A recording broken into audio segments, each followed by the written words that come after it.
Don't invest any time really looking at our happiness.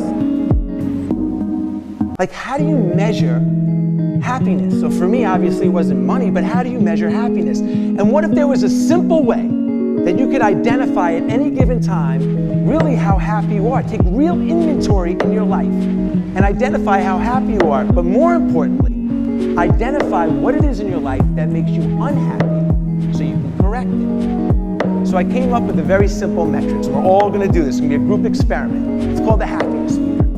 It's super effective, and the results are unbelievable. They're astounding. So here's how it works. I want everybody here, everyone's going to do it, to think about all the different buckets of your life. Your wealth, your health, your relationships, your kids, where you live, the job that you have, your parents are getting elderly, we're getting older, everything. And put it in a giant blender, okay?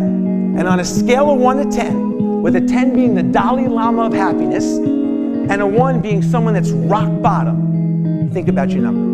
I'll give you guys a second. Really, honestly, really take inventory and really think about it. We have any volunteers who want to share their number? We don't have to.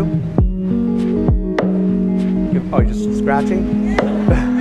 It's like a Bud Light commercial.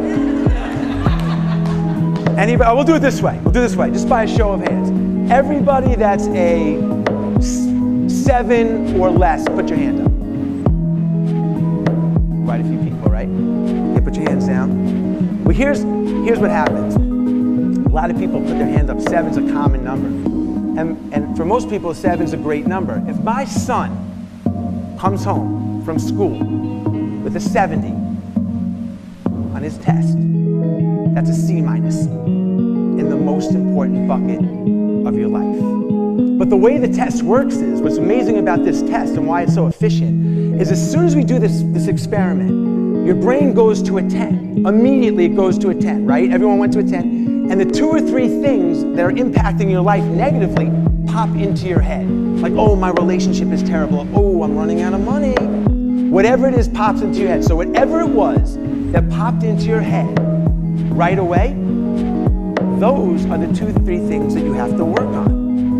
And here's why it's so important. The average American, on average, lives to be about 78 years old. I'm not saying anyone here is average. I hope I'm not average. That's 28,470 days. Okay, I'm 49 years old. That means if I'm average, I have 29 years left of life.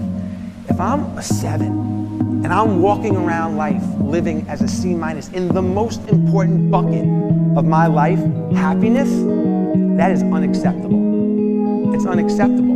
We have a way to measure so many of the different buckets of our life. For example, we get on a scale to measure our weight. We have an IQ test to measure how intelligent we are. We have financial statements and bank accounts and tax brackets to measure our wealth. But we don't invest any time really looking at our happiness. We can get on a scale every single day and say, oh man, and be upset. We gained a pound. We lost a pound. But we really don't take inventory on our happiness. So this little take-it-home test, which takes 30 seconds to do, forget going to the doctor and reading all this little test really helped me identify what it is I have to work on in my life. And of course, I'm investing the time to do it. So if you're happy and you know it, clap your hands.